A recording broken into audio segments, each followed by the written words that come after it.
On this episode of my so-called podcast, we are going back to the week of February 15th, 1990. Yes, that's when MC Hammer releases a solo debut album, Please Hammer, Don't Hurt Him. And then Rob Hedden, auteur, released his Jason 8, Jason Takes Manhattan. On VHS. On VHS. Yes, the new change. Every time you see it, it seems different. You see different things.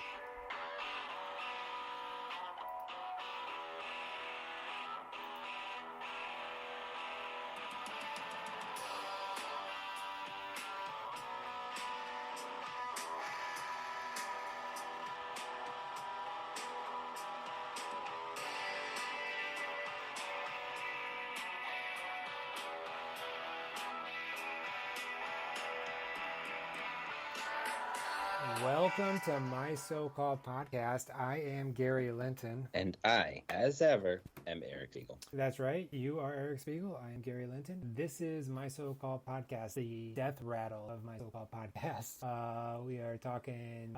Just because we've gone monthly, Gary? Because we're gone monthly, you feel like it's a death rattle? Well, no, we're recording this before Halloween. This episode will probably come out after Halloween. And, okay, let me just couch this. Y'all, we're 90s kids, right? We understand that Bram Stoker's Dracula, starring Winona Ryder and Gary Oldman, came out in November, you know? Halloween spooky season bleeds into that first week. It's okay. I think we're in a 90s state of mind when we say we're reviewing Jason Takes Manhattan in early November. I mean, some listeners may download this, really close to Halloween, right? Next year. Yeah. So we are... I don't know if that equals death rattle, though. That's my issue. Is like, how are you coming up with death rattle here? I just thought it was funny. Yeah. So yeah, we're gonna go. Funny. Yeah, we're talking. Please Hammer, Don't Hurt Them. And I know everyone's like, what? Friday the 13th, Part 8, Jason Takes Manhattan came out in 1989. But there's a loophole. There's a loophole in the My So-Called Podcast rule that it doesn't say a dog can't play basketball. Right. There is nothing in the rule book that says you can't review a movie that came out in VHS a month and a half into 1990 in a 90s podcast. And I do feel like, Gary, it's really, really legitimate in this case because no person in their right mind went to see Jason Takes Manhattan in the theater. Right. So anybody who did see it saw it on VHS. I mean, I would say 98% of the people that have seen this have seen it post 1990, January 1st. Yeah. Like the people that saw it in the theater, definitely tweet us. We're interested. Yeah, I give you all my pity if you saw it in the theater. You paid. All right, let's go see Friday the 13th, Part 8, Jason Takes Manhattan. Been working all week, honey. Let's go see it. Okay, but if you were really into, is it Ren? Who? The final girl here. She's pretty cool. She's pretty very late 80s, early 90s hairstyle, etc. So you might have been into, I think it's Ren. We'll look it up in the show notes. But not a whole lot of folks went to see Jason Takes Manhattan. Rennie is like, those are names. Yeah, Rennie, the final girl from Obviously, who stares down Jason. She stares down Jason in the toxic waste sewage network that underlies Manhattan. We'll talk about that in the second half of the podcast. And somehow he becomes a child, a very small child. It's a confusing ending, to be sure. Yes. But the album is an all-time classic, right, Gary? No, actually. Oh, it's terrible shit as well. Yeah, Whoops. I think though. 1989 is raw sewage. You suggested both of these, and when I was done with both of them, I was like, Eric, it's not you, it's me. But I think we need to break up our friendship. It's Eric. It's not you, it's me. But I don't want to be around you. Exactly. Me doesn't want to be near you. And so therefore, it's not me, it's you. Because you inflicted these two pieces apart on me. So it is very clear, Gary, before we get into what was happening in early 1990, etc., to say Jason Takes Manhattan, which is a Paramount Features joint, came out in the late 80s, early 90s, and was a huge piece of mainstream cultural entertainment. 1991. And Please Hammer Don't Hurt Him was maybe the biggest album in 1990, if not one of the biggest albums. I mean, it was huge. And so it's okay to revisit these, appraise them, etc., without any kind of like upsetting feelings, Gary. You don't have to be like, but they're so bad. It's okay. It's okay. We can just muse upon why was this huge, etc. I think it's going to be a great ep. All right. Well, yeah. So first half we'll talk about Please Hammer Don't Hurt Them. Second half we talk about Jason. Gary. I mean, we have to establish at the beginning. It's Please Hammer Don't Hurt M. You're right. Or M. It's not them. You're right. And actually, I searched up Please Hammer Don't Hurt Them, and Apple Music was like, I don't know what you're talking about. What do you want? Did a little tiny stream of smoke come out of your iPhone? Yes, exactly. So does not compute. Yep. I was like, oh, Apple Intelligence, or that's not very smart. Come on now, you should know what I mean. But and then like, would you like to do that thing that Adam Scott does on that Apple TV program where you work for us but you don't know you do it? Come on, Apple! Exclamation point. Severance. Do you feel like Gary, would you do a Severance if you had the choice? No, I don't think so. What is the point of the movie? Point of the show? You know? Oh yeah. So you watched it? I watched first season. Yeah. But could I be a party to the sex fest of John Turturro and Christopher Walken like doing it? Yeah, I think so. I think you can. I mean, that's pretty hot. Yeah. Well, right. Yeah. So usually we try to put everybody in the 1990 frame of mind, but I have no idea what I was doing in February of 1990. Too long ago. We were so little, Gary. At the beginning of the 90s. We were. I was 12. Yeah, I would have been 12 also. I'm only 3 weeks older. My youngest child is 13, so this is a pretty weird My So-Called Podcast where I'm younger than my youngest. But I didn't understand the world of pop culture at this point. I felt like I was pretty confused about what was going on. How about you? I guess I could assume I was pretty confused. I don't have those memories of like, 12-year-old me was confused about what was going on. I do know I was aware of MC Hammer. You Can't Touch This. I knew that. That was something. And, I have vague memories of the advertising for Jason Takes Manhattan. So I have that. So I was aware of both of these pieces back in I feel like it's hard to be a 12-year-old in 1990 and not understand who Jason is. Definitely, if you're 12, you know who Jason is for sure. Yeah. And you've had, in my case, sleepovers with friends that have USA. Oh, I thought you were going to say you've had sleepovers with Jason. It's like, oh, that's cool. Yeah, I mean... No. It's like I've had sleepovers with people that have cable. Including USA Up All Night. Yep. Including TNT. Including all of the basic cable channels. All of which who rotated through the Jason universe at some point. And I feel like edited for TV versions of the Jason movies was a big part of our childhood. And the funny thing about Jason 8, watching it now, is that this thing is so fucking neutered that it could play on it could be played on USA Up All Night without like any cuts. Well, they would cut out the boob at the beginning. I mean, you wouldn't get the... Yeah, so that's all the murders are pretty tame. At the very beginning in the movie we have that, but like I feel like the murders are so already edited for television, it feels to me.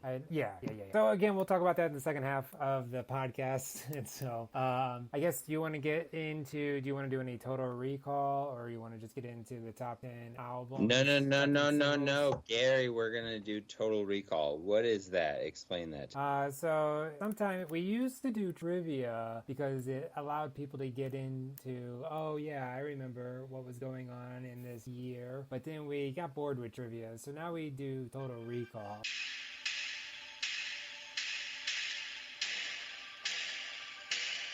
Can you hear that? Yep. That's why I stopped talking, because I could... So guys, Total Recall is a Jerry Goldsmith production featuring Jerry Goldsmith. Jerry Goldsmith. He does not endorse this at all. Listen, I'm gonna keep saying his name because he rules. Jerry Goldsmith. Okay, so So what we're gonna do here on the Jerry Goldsmith Memoriam Total Recall is movies that take place in not just New York City, Gary. Manhattan. Strictly Manhattan. Yeah, Manhattan. At least part of the movie. It's okay if it goes outside of it, but it's got to have some part in Manhattan. We're gonna go back and forth, and whoever wins, we all lose. Woody it's Allen just like is a monster, okay, but it's like Yankees versus Dodgers. Whoever wins, we lose. Yeah. Okay. So, do you want to go first, or you want me to go first? Oh, I really want you to go first. Well, but you want me to roll a dice? No, it's fine. I'm gonna go with Manhattan Murder Mystery. That's why I said. Yeah, that's a good one. I'll go with Manhattan, which has the other crime of having sex with a young person in it, not murdering. I didn't want to do that one. Okay, so Manhattan Murder Mystery, Manhattan. I believe After Hours. So Manhattan Murder Mysteries, Manhattan.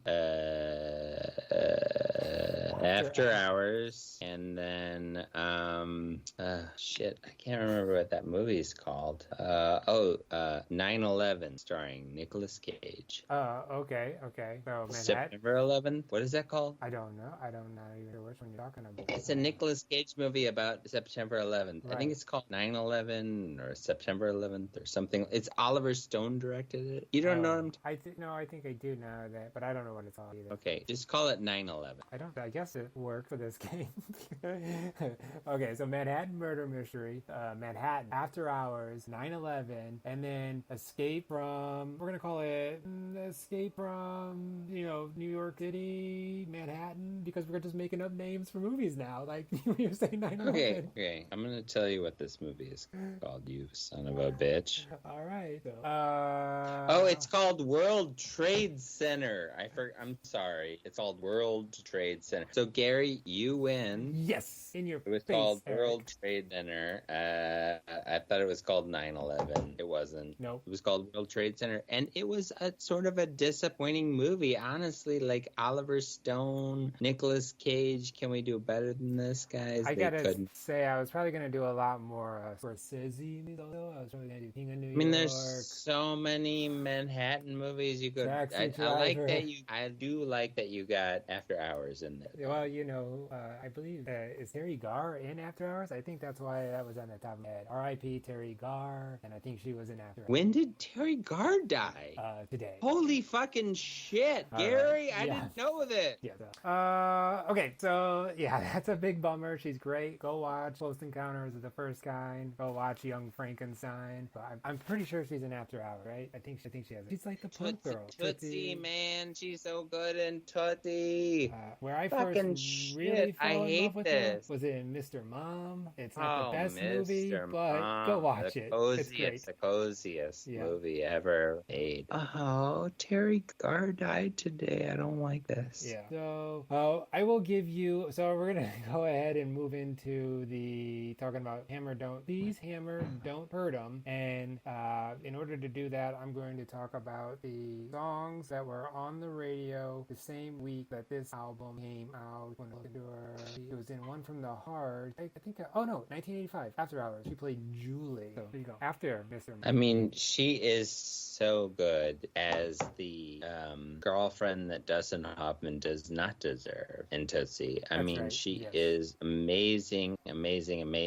Just like Bill Murray is the best friend that he doesn't deserve in that movie. Well, she got a Academy nomination for that. But Teri Garr. She also could have. Listen, I'm gonna stop podcast right here, Gary, and just say Teri Garr deserves our respect. She was an incredible guest on David Letterman, and Johnny Carson, and their successors. And she was just a wonderful, funny, effervescent presence in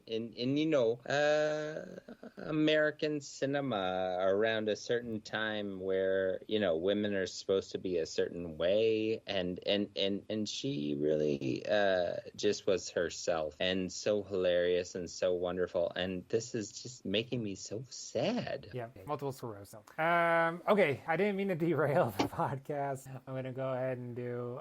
Here are the songs that were on the radio when MC Hammer released. Please Hammer, don't hurt 'em. Number 10, We Can't Go Wrong by the Cover Girls. You remember that What? one? Yeah, I have no idea. No, I remember what? that one. Okay, keep going. Okay, number 9, Tell Me Why by Echoes, or is this Echoes Day? I think it's supposed to be Echoes Day, but this website doesn't have the little tilde OV. Is it an X or EX? EX, EOS. Tell me. Wait, Gary, Tell Me Why by Expose. Yep.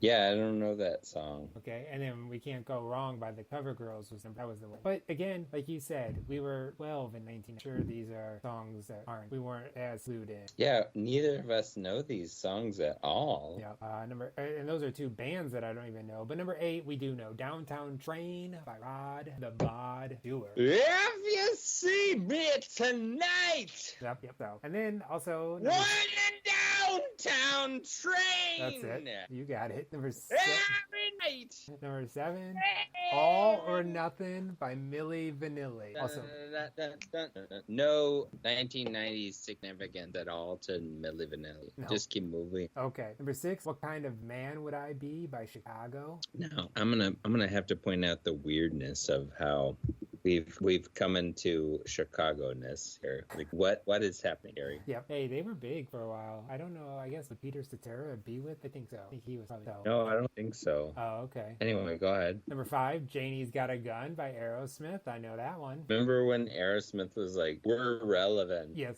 I do remember when Aerosmith was like, "We're relevant." Hey guys, we're relevant. Please disregard the 12-year-old that I have as a sex slave that I have like brought with me on tour. Yes. Please disregard this. Disregard that. And we did. It was the 90s. Number 4, Dangerous by Roxette. You know she's a little bit dangerous. She's got what it takes to make ends meet. You know, whenever I was a kid, I thought that was a kind of neat. Like if like families were pretty like having a hard time. Yeah. Like they were like, hey, we gotta make some ends meet or else our kids are gonna starve. Oh, So I see. Yeah. like we can make ends meet. Yeah. And then we can roast it or whatever. Yeah. What's that called? I don't know. Isn't there a name for that when you think the wrong Ends meet? No. Who's? Oh no! Shut up! Why are you doing that? Sorry, one of my theories are good. What's happening, Gary? I don't know. Is your laundry talking? Yes. Number 3, Escapade by Janet Jackson. Big hit. That was number 3, but only because it was on its way to number 1 or on its way down. Because I think Escapade by Janet Jackson was number 1 for forever. I was a big Casey Kasem fan, and I would listen to that on the Sundays in my room. And Escapade was a huge number 1 hit. Yeah. And then I think that number 2 was also "Do to Make It Right." I don't remember the follow deduction, but I definitely remember this song "Do to Make It Right." Maybe The band is Seduction? Yeah. I don't know that. Yeah, maybe I'm wrong. And then Finally, Paul Abdul's "Opposites Attract." That was the number 1 song. We come together as opposite attract.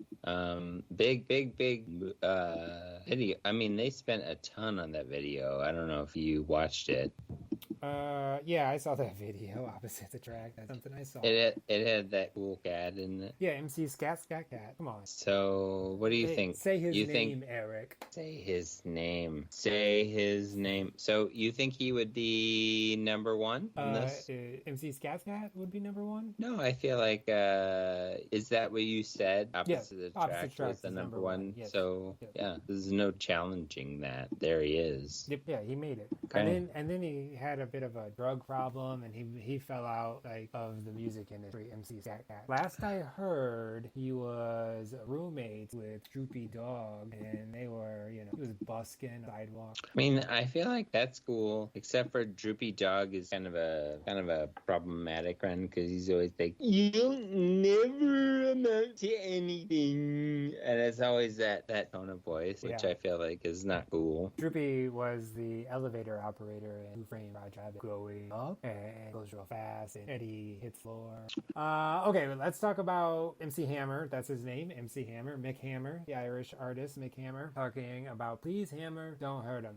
Eric, you have the either or, so do it up. Let's do it. So, Gary, the summer of 1990 was definitely the summer of You Can't Touch It. There's no denying the power of you cannot being able to touch this, whatever that might be, the summer of 1990. Is there any artistic merit, yes or no? This is a binary question. To the entire MC Hammer canon, which is mostly rapping over previously popular pop songs. And I would say almost all of the things that are MC Hammer influenced are rapping over previously popular songs. Is there any, and I'm going to say any, this is my hardcore artistic merit to any of this at all? Or is it just opportunism over songs? I mean, we have Prince, we have Rick James, we have the Chi Lights, we have like a lot of artists that are being co-opted for this pop phenomenon. Yeah, Marvin Gaye. Tell us what you think. Tell us what you think, Gary. I think yes, there is a little bit of artistic talent. I mean, You Can't Touch This is a bit of a banger, not just because of Super Freak. I mean, honestly, Gary, I would say before you, and I would say You Can't Touch This is actually better than Super Freak. Right, it's right. Better pop song. Yeah. Than Super Freak is, and so it uses the hook better Yep. than the original song does. But go ahead. Yeah, so that's where I was getting at too, where you said, is there any artistic? Is this a great album? No, it's not. No, it is not. I would just say it is not a good album. Yeah, I mean, go on. So you Can't Touch This. That song was ubiquitous. I still enjoy it. I mean, should I enjoy it? Probably not. But 12-year-old Gary heard it and it burrowed deep into his head. Honestly, you should enjoy it. Okay. It is enjoyable in a very primal level. And honestly, you can't. If I had to choose between You Can't Touch This and Super Freak goes into the void, my friend. Yeah. You Can't Touch This is a better pop,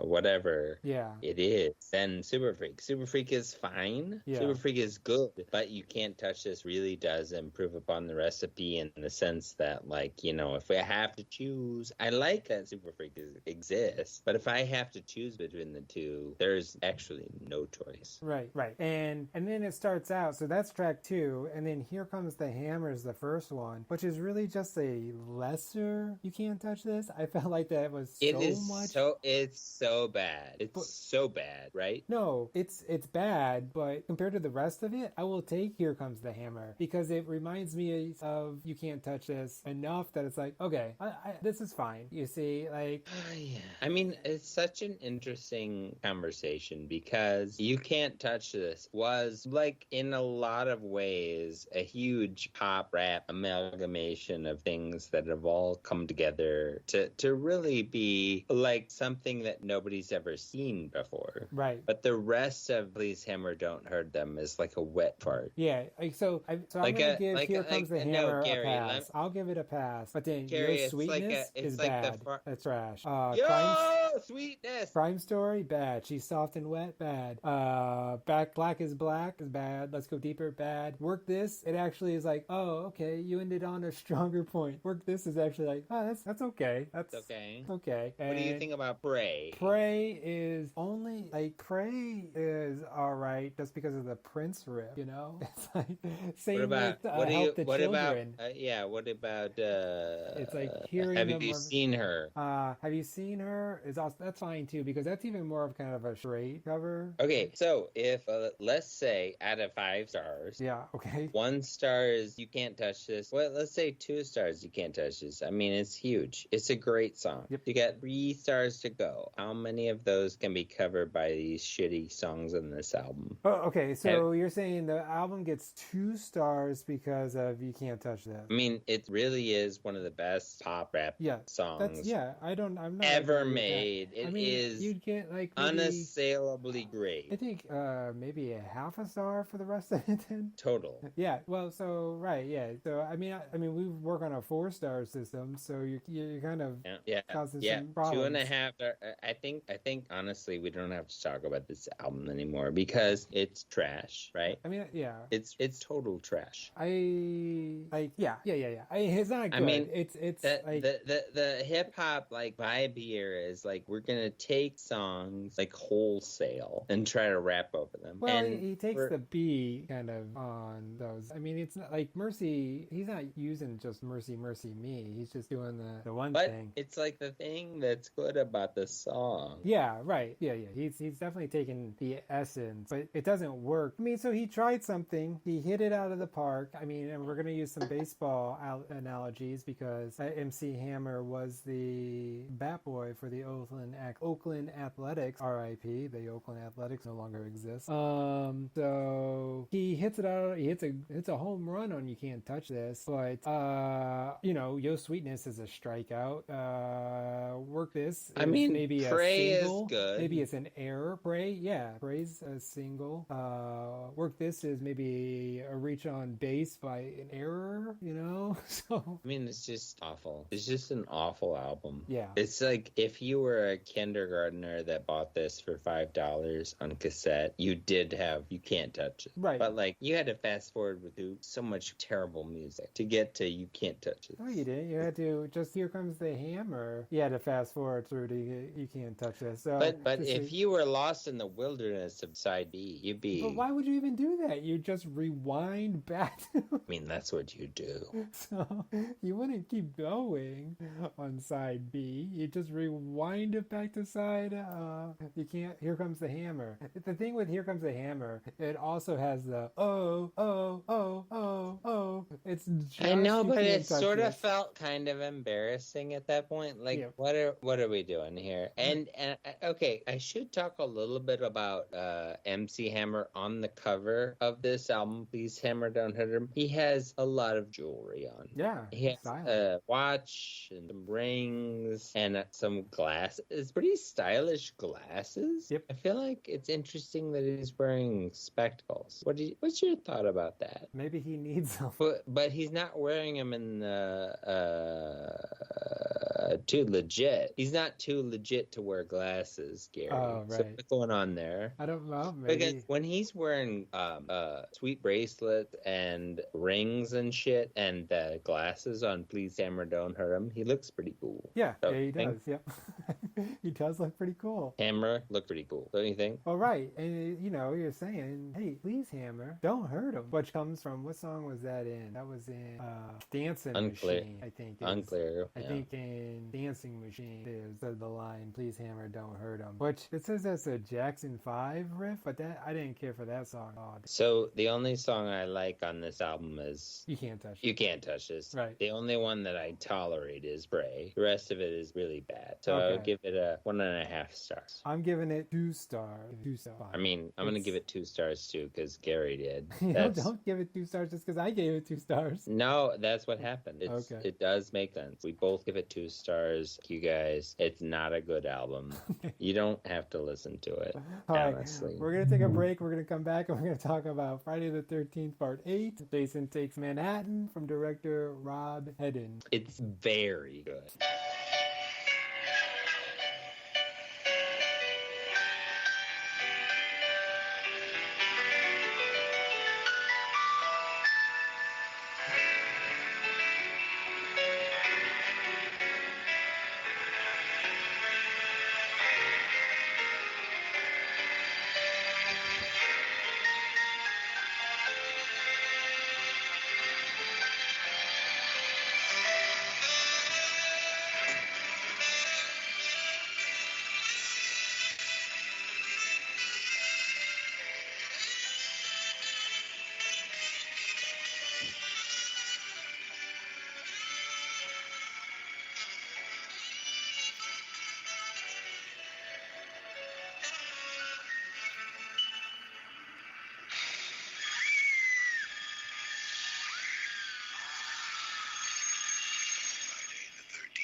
Welcome back to my so-called podcast. I'm Eric Spiegel, and the Friday the 13th saga has a lot of explaining to do. Lucy?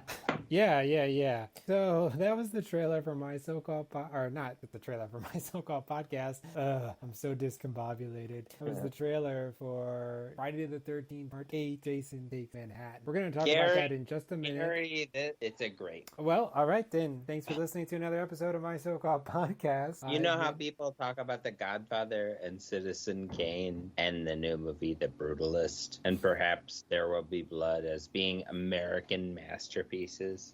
Jason 8 is among these masterpieces about American hubris, don't you think? Well, let's not talk about it yet, Eric. I think first, before we get into it, why don't you give us the movies that were out at the box office or at the movie theater at the same time? Friday the 13th Part 8, Jason Takes Manhattan. I keep trying to say the whole title. Maybe we'll just call it Jason Takes. No, I think it's better when you say Jason Takes Manhattan. Friday the 13th Part 8. It's better. Okay, I'll do that then. So, do you have all the list of movies that were out the same week? Oh, are we doing the same week that Friday the 13th Part 8, Jason Takes Manhattan came out on VHS 8 to be at your local Blockbuster? So it probably was I don't think Blockbuster was around in 1990, at least as big. It was, we had a Movies to Go. I remember that. Do you remember Movies to Go, Eric? I did. And do you remember working at Blockbuster? Do I remember working at Blockbuster? Yeah, I do. I worked there my senior year of high school, and then I worked at a franchise Blockbuster my freshman year of college. I would say that the domestic box office for February 1990 was a little light on the Jason. Well, sure, because but it did include Always by Steven Spielberg's Always. Yeah. Madhouse, which I don't know what that is. I don't know what Madhouse is either. Did you know though, we recently watched Poltergeist, and in Poltergeist, one of the movies that is playing on the TV before the TV goes all static is the movie that Always is a remake of. It's like Somebody Called Joe or something like that. A Man Called Joe. A Man Called Joe. Yep. Number 8, Revenge. It's like Kevin Costner wants to have sex with Madeline Stowe so much that somebody dies. Yeah, that sounds like a plausible plot. Number 7, Internal Affairs. Ooh. Richard Gere wants to have sex with Brian Dennehy so much that somebody dies. Well, Internal Affairs. We've all been Tango, and then number 6, Tango and Cash. That came out. That was still Sylvester Stallone wants to have sex with Kurt Russell so much that somebody dies. How many weeks was Tango and Cash still out? 'Cause that's Tango and Cash was out for just barely like a week or so. Oh, so that's a 90s movie? Shut up. Look Who's Talking 1 was number 5. Stella was number 4. Born on the 4th of July, number 3. Hard to Kill, number 2. And Driving Miss Daisy, number 1. February 1990, an unassailable group of masterpieces. Gary, what do you think about these movies? They were all released into the theaters and made some money. That's what I think of those movies. Eric, that's a perfect segue for us to start talking about Friday the 13th, VIII, Jason Takes Manhattan. Okay, a lot of people complain about this movie because Jason doesn't really take Manhattan. He doesn't get to Manhattan until the final 30 minutes of the movie, where the first 2/3 is Jason on a boat. So either this movie would have been better if it didn't set the expectations that Jason Takes Manhattan and was called Jason on a Boat, or the screenplay is just trash anyway and the title doesn't matter. Gary, the real answer to this question is both, obviously. Yes, a great either or is when you can say a little bit of both. I think that this movie has so much going for it, but it does so little with it. Whenever Jason is somehow in like a lake and he makes it to Manhattan, all of Earth and science must move, heaven and earth. to understand how Well, you're a not boat really can explaining move what's from going on. Crystal Lake Yeah. to Manhattan and such. Jim Miller, the teen, he tells his girlfriend about Jason Voorhees, and then he does a prank on her at the beginning with a hockey mask. And this somehow causes a spark under the water. No, it doesn't somehow cause a spark under the water. So and that prank isn't what causes it. I mean, they drop the anchor, and the anchor gets caught on a power line that's running at the bottom of the lake, and Jason's dead body is down there, and the anchor causes the wire, the power line, to shock Jason, clear, and it gets his reanimated corpse alive again. And this couple on the boat, they just consummated their relationship, and Jason hates that. Okay, there's been 8 movies, and what we know, so he kind of tells the story too about there was a kid that drowned because the counselors weren't paying attention, and he comes back to haunt the people. And that's the premise. In the first movies, spoilers for a 30-year-old movie, it was actually Jason's mom that was killing the counselors because she was so upset. And in the second movie, they made Jason the serial killer with the hawks. Does he get it in 2, or does he get the mask in 3? I never really watched Friday to the 13th. Bag over his head in 2, okay. and he finds a hockey mask in 3. Yes, I mean, these kids are horny, Gary. The first 2, yeah. I mean, sure. No. All kids are horny. Oh, see, this is my all problem the kids with this. are horny. Jason just goes and starts killing. This movie, and I don't know. Again, I'm not up on all the Friday the 13th.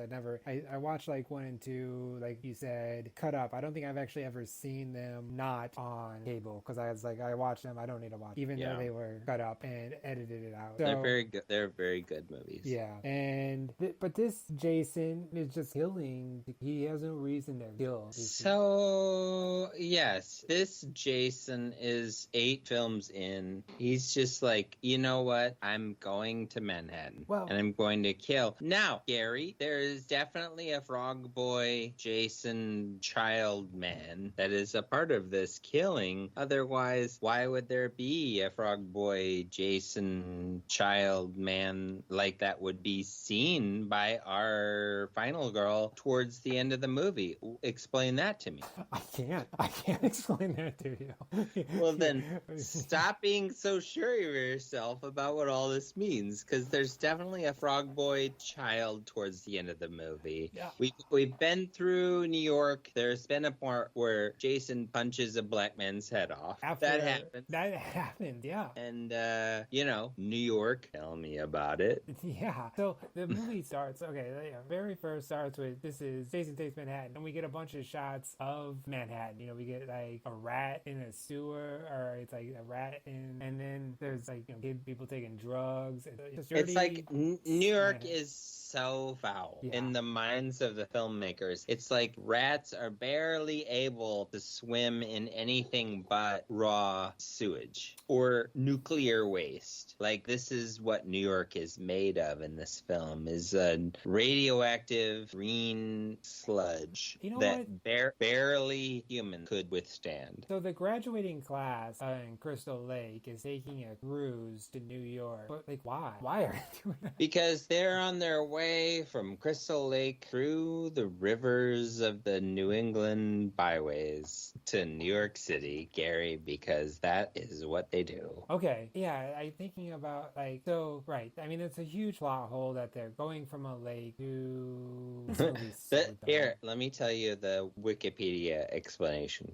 The next morning, the SS. I love it when you just read from Wikipedia. The next morning, the SS Lazarus is set sail to New York City with a graduating senior class from Lakeview High School, chaperoned by biology teacher Dr. Charles McCullough. McCulloch, an English teacher, Colleen Van Dusen. Okay, And so Dusen brings McCulloch's niece Rennie along for the trip, despite her aquaphobia. she was a senior too, right? Jason sneaks on board and kills rock star wannabe J.J. Jarrett with her guitar. Yep. Do you have anything to say about this murder, Gary? But that was ridiculous. Again, it was ridiculous. That night, a she young goes- boxer who lost his match to champion Julius Garr is killed by Jason in the ship's sauna. Somebody's killed in the ship's sauna. Sauna? It's the hot rock sauna. Somebody is killed in there, Gary. Yeah.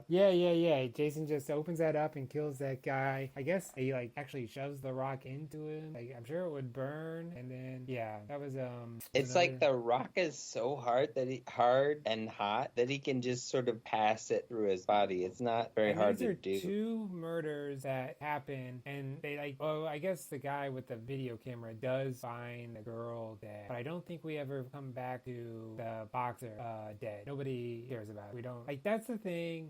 This movie is just like kill. Here's Rennie, searching for her pet border collie Toby, discovers prom queen Tamara Mason and her friend Eva Watanabe doing drugs. And they are doing drugs, Gary. There's no excuse for this. McCulloch nearly catches them moments later, and Tamara pushes Rennie overboard, believing she told on them. Now we're getting to New York City, you know what I mean? No, I don't know what do you mean by that? He uses a video student, Wayne Weber, to record McCulloch in a compromising situation with her, but rejects Wayne's advances afterwards. Jason kills Tamara with a shard of the broken mirror after she showers. Yes. Be boring. Yeah.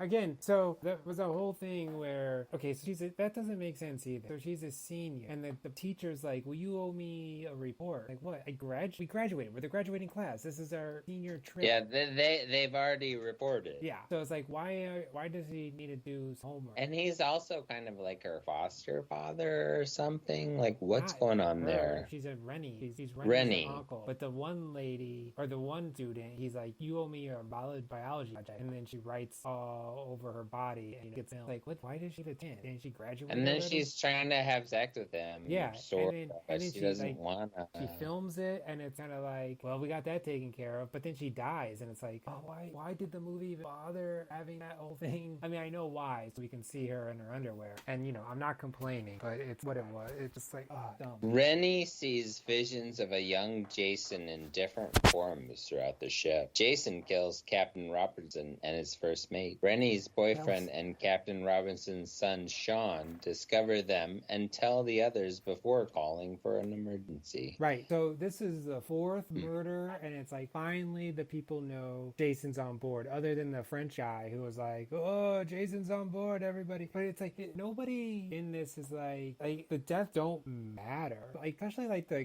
guitar lady, it's like, we just met her and she dies right away. We don't, and everybody like, and she kind of rules. Like, she's a really good guitar player. Yeah. Well, even Eva finds Tamara's body and flees. Jason chases Eva into the disco room where he strangles her to death on the dance floor. Gary, thoughts? Well, I was happy to see that. So the previous deaths were by a harpoon, by a guitar, by flash yards, by a machine. Like, he had a knife. He cut the captain's throat with a knife. Where this one, he was like, I'm just going to strangle you. I was happy. Okay, good. The students agree to search for Jason while McCulloch decides that the deckhand is responsible. However, deckhand is found with a fire axe in his back. Bound with it. No, he wasn't bound with a fire axe. I mean, Jason tosses student Miles Wolfe into the radio transmitter tower to his death, and Julius is knocked overboard. That was another scene where it was like, what is with it? So, like, he tries to, I guess, Miles hits Jason, but then Jason's like, no. And so we see him running, and then the very next, like, he's running away, and he runs into Jason, and it's like, wait, how fast is Jason? Because he's very, very fast. He's so fast. Because the shot was Miles running away from Jason, and then the very next shot is Miles running into Jason. So it's like, wait, you just ran away from him. How did Jason can get where there. And then he climbs up the thing, and we see a shot of, Miles up pretty high. And then the next shot is Jason's hand grabbing Miles and throwing him off the ladder. And it's kind of like, oh, how fast is this guy? Is this guy the Flash? Gary, this might explain something to you. Okay. With the other students that were left in the disco room seemingly dead, McCulloch, Van Dusen, Rennie, and Sean escape aboard a life raft and discover that Toby and Julius are still alive. They row to New York City, where Jason stalks them through the streets. So here we are at chapter 3. Yeah, I mean, I don't know what else. There's more to it. The synopsis, is that it? Rennie is kidnapped by a pair of drug addicts, and the group splits up to help. Julius fights Jason on a rooftop, becomes exhausted after Jason does not go down after a series of punches, and then Jason decapitates him by a single punch. Yep, that happened. That may be the biggest moment in Jason 8. Gary, what do you think about it whenever the one character punches Jason like 30 times? It takes for fucking ever. It's a whole and then Jason is like, I will punch your head right off. Right. What do you think of that? I think that was awesome. Yeah, I mean, I think it was cool that Jason punched his head off. I also feel like maybe he should have done more damage to Jason with all his punching. Like, he was trying hard. Yeah, I mean, that's the thing. I watched this movie by myself and hated it. If I was watching it with some people that we can appreciate just how dumb it is, I might have enjoyed the movie more, but, that did not happen. I mean, it ends up being pretty dumb by the end. It's really dumb. I feel like we all understand what this movie is when the punching of Jason's head off doesn't happen and the person trying to punch Jason's head off does happen. Like, we get it. So Gary, do you feel like Jason took Manhattan? No, yeah, I think he did. But one thing I do want to call out is the police officer. So Paramount was so cheap. Apparently they wrote Jason Takes Manhattan, and he really did take Manhattan. And Paramount was like, whoa, filming in New York's pretty expensive, guys. We're not gonna do that. And so they filmed a lot of it. So they rewrote it so that it happened on the boat. Most of it takes place on the boat. And then a lot of the scenes are actually filmed in Vancouver. So that's all to set up that the New York cops like, oh, you guys seem like nice people, eh? And it's like, what? You're not even, at least the waitress at the diner tried to do a New York accent. The police officer was not hiding his Canadian accent at all. So. I mean, that's a huge tradition of American horror cinema, though. I mean, like, the whole X-Files is up there in Vancouver, right? Yeah, well, for the first couple seasons, then they filmed in New York, or no, not New York, Los Angeles after so many seasons. So, yeah. I mean, Jason Takes Vancouver is not a big selling point. Okay. I mean, I'm not saying, I know they could have gotten Toronto. It would have been a good place for... Jason Takes Toronto. Yeah. Like, oh, Jason Takes Toronto, not Toronto, home of the Blue Jays. That's, the Maple Leaf. So, which is like, isn't Crystal Lake upstate New York? Toronto's closer anyway. That's a good point. I feel like we all should be more Canadian in our appreciation of Jason's killing grounds, honestly. I mean, and that's an important point that we all have learned today. What do you think about the toxic waste that's around and about in New York City in 1989-90? It's crazy. I mean, they're in the sewers, and the sewer worker's like, "Oh, there's toxic waste. You guys, we got to get out of here. There's only 10 minutes." And then there's going to be a great washing of the toxic waste that happens every day. Yeah, it's so weird. And then there's like a thing of toxic waste that Rennie's a bucket of toxic waste throw at Jason's face, and he's like, it's kind of like, what is going on? And then the whole scene, you're right, where Jason turns into a kid and is dead down there, and like then they're up walking on New York streets, and it's like, did they just leave this kid dead body down there? What? I mean, it's very, very confusing what's supposed to be happening, except for Rennie is pretty cute. cute. That's what you said. You know, you've said that at the beginning of the episode of this So-Called podcast, and you're sticking to it at the end. So. She's a very 1989 cute teenage girl. And although all of this movie makes no sense, she does what she can for baby Jason. Yeah. And I support her. Yeah, I guess. I don't know what that means. She can for baby Jason. Okay, I don't know. Should We're at we the end rate of the movie. this goddamn movie? It's so good. Yeah. You want to rate it? 4 stars. 4 Joe Bob stars? says, check it out. No, I think it is a 2-star horror movie. It is worth watching because of the weirdness of it, the 80s-ness of it, the strangeness, the Canadian-ness, the what's going on with Jason and the boy at the end. I mean, it's a weird movie. It's got a lot going for it that is bad and weird, and that's why I give it 2 stars out of 4. Yeah, I'll give it 2 stars out of 4 also. It's bad. Don't go in thinking, oh, it's going to be good. No, it's bad. We all know it's bad. It's a bad 2-star movie, but like the 2 stars are for other things. Yeah. Yeah, so there you are. All right, well, we did it. We did another episode of My So-Called Podcast, and if you 2 pieces of flawless pop culture gloriousness. If you've made it this far, I commend you. Thanks for listening to another episode of My So-Called Podcast. We will keep putting these out, I guess. Yep, we'll keep doing it despite the fact that the coming Civil War / apocalypse is imminent. We'll see. We'll keep it going, guys. We'll be here for you regardless if you're hiding in your murder holes. Thanks for listening. I've been Gary Linton. And I am still Eric Spiegel. Big fan of Rennie. Bye. Bye.